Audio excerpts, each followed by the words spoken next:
Bienvenidos a Mechanic Duck. Hola compañeros, buen día. En esta ocasión resolveremos un problema de dinámica del cuerpo rígido,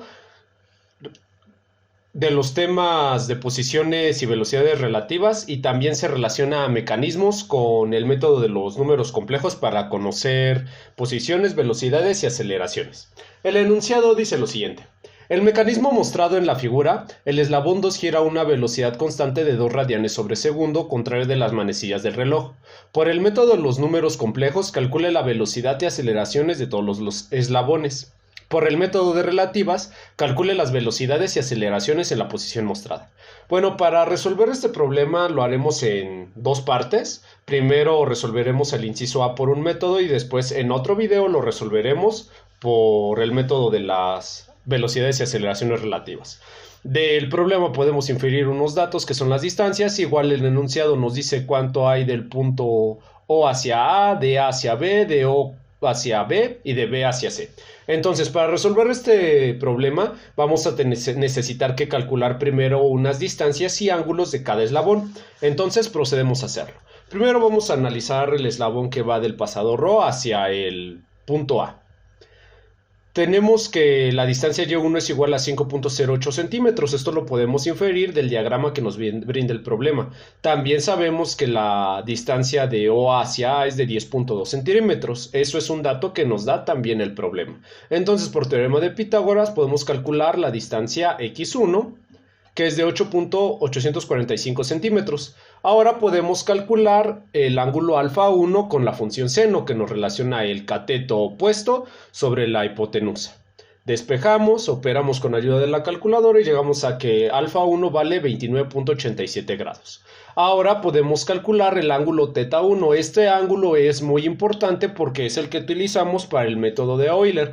Para el método de Euler siempre debemos iniciar del eje vertical, del eje horizontal de las X hasta donde abre el eslabón. En este caso es el ángulo teta 1.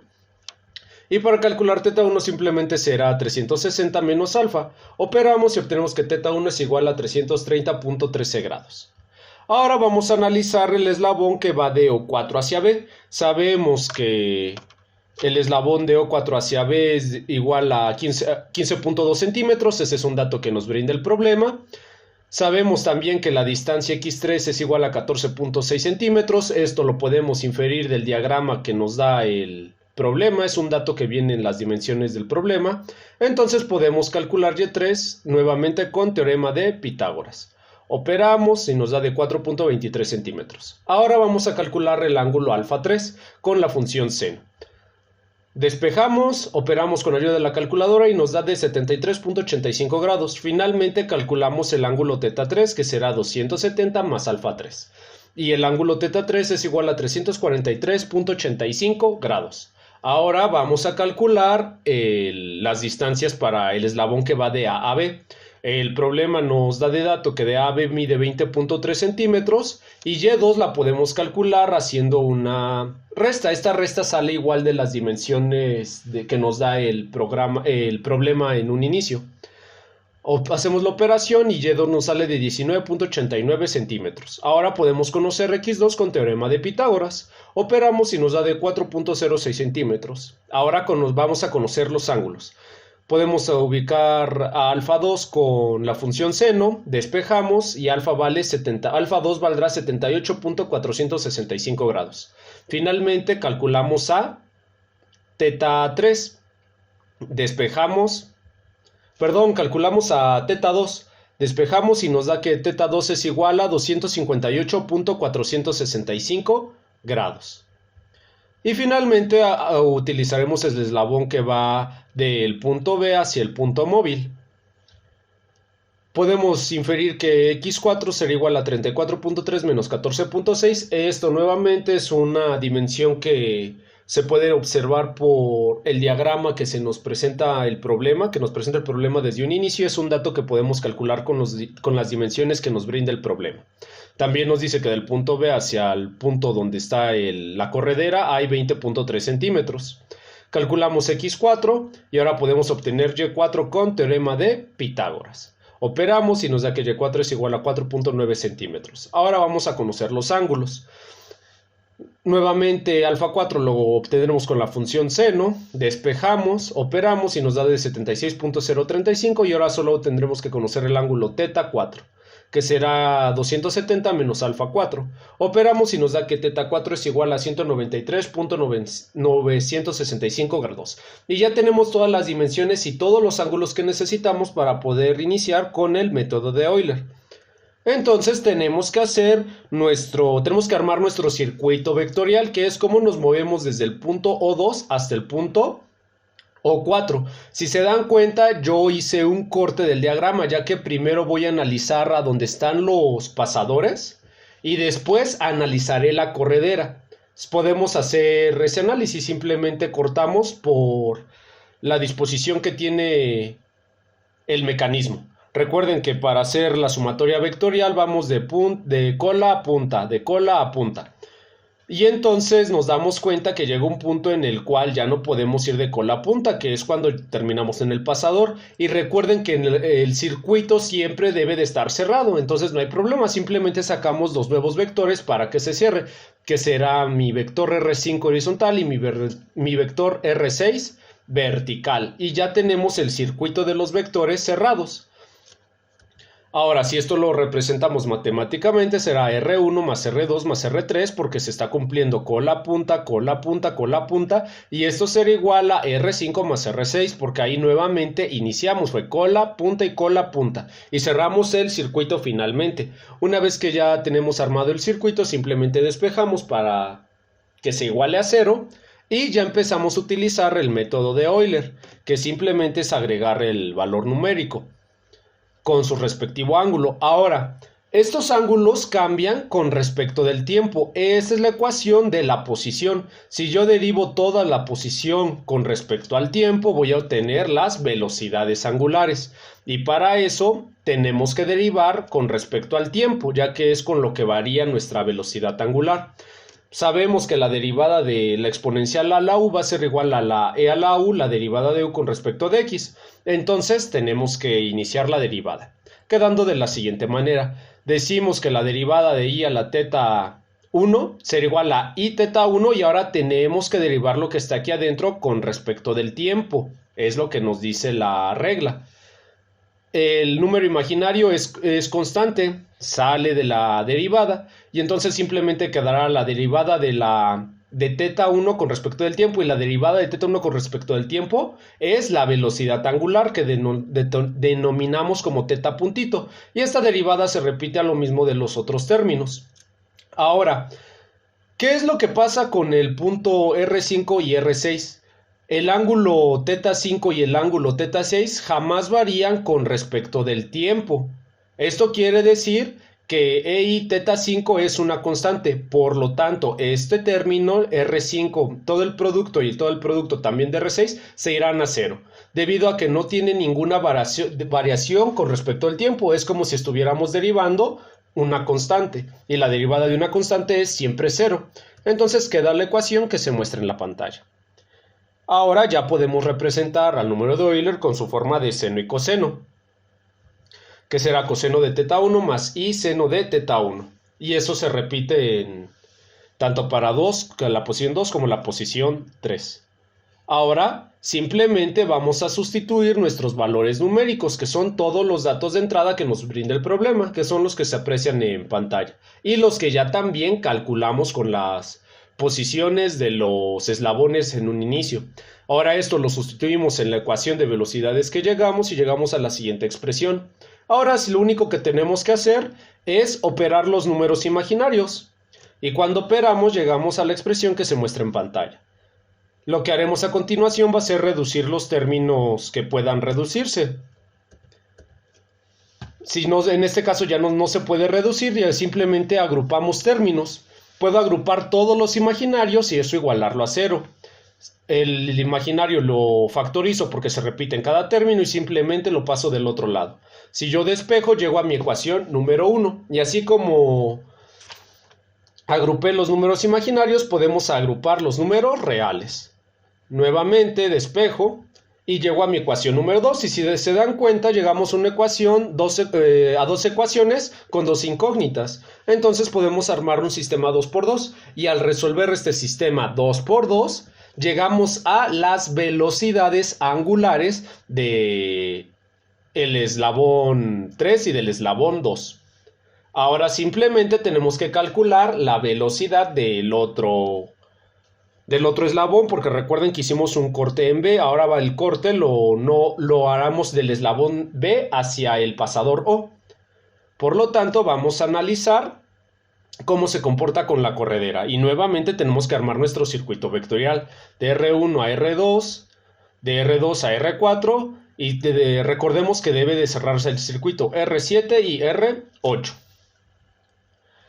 Armamos nuevamente nuestra ecuación, despejamos para que se iguale a 0 la ecuación, metemos el número de Euler para poder derivar y conocer tanto velocidades como aceleraciones. Derivamos nuevamente con la regla de la cadena y aquí va a pasar algo muy curioso. Si nos damos cuenta, la posición 8 jamás va a cambiar con respecto del tiempo, la vertical siempre va a ser la misma, entonces este término se va a 0. Pero, ¿qué pasa con 7? El ángulo θ7 siempre se va a mantener de 180 grados, ahí no hay problema, no variará con el tiempo, pero la distancia R7 sí va a cambiar respecto a el tiempo, debido a que será cómo se está desplazando el punto C, mi corredera. La corredera solo se desplaza en la horizontal, por lo tanto varía con respecto del tiempo. Y si yo derivo una posición con respecto del tiempo, obtenemos la velocidad, que es lo que se muestra en pantalla. Ahora simplemente sustituimos con los senos y los cosenos. Y ya tenemos todos esos datos de entrada. Si nos damos cuenta, ahora la velocidad angular 2, o sea, θ.2, ya la calculamos en el paso anterior. Entonces ya podemos utilizarla para que nuevamente nada más nos salgan dos ecuaciones y dos incógnitas. Sustituimos en la ecuación de velocidad, operamos nuevamente con ayuda de la calculadora, es operación multiplicación de números imaginarios. Llegamos a la expresión que se muestra en pantalla.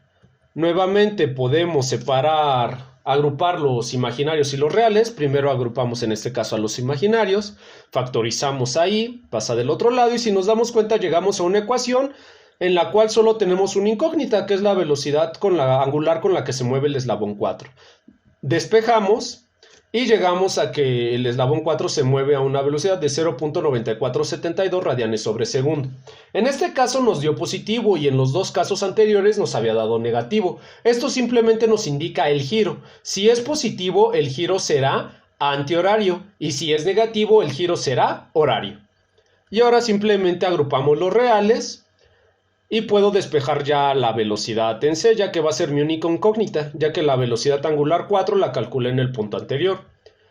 Operamos y nos da que la velocidad C será de menos 10.04 centímetros sobre segundo. Ahora, ¿qué quiere decir este signo menos? Si recordamos cuando armamos nuestro circuito vectorial, el vector que nos definía la velocidad C lo supusimos hacia la izquierda. Esto quiere decir que en realidad va hacia la derecha. Entonces es una velocidad de 10.04 centímetros sobre segundo con dirección hacia la derecha. Y ya encontramos todas las velocidades de todo el mecanismo. Ahora bien, vamos a conocer las aceleraciones. Y para eso simplemente recordemos nuestra expresión que llegamos cuando derivamos con respecto del tiempo y se nos relacionaba con las velocidades. Nosotros sabemos que si derivamos con respecto del tiempo nuevamente obtendremos las aceleraciones, donde utilizaremos nuevamente la derivada de e a la u y en este caso también vamos a utilizar u por v. ¿Por qué u por v?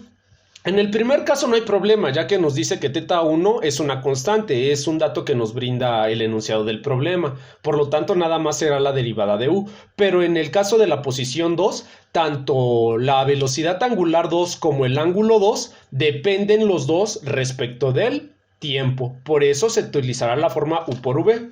Entonces derivamos. Como lo mencionamos hace un momento, θ1 y R1 son constantes, porque el enunciado así nos lo dice. Entonces nuevamente solo derivamos e a la θ1, que será e a la θ1 y la primera derivada de teta 1. Y por i es i cuadrada, y la primera derivada por la de primera derivada queda como la derivada al cuadrado.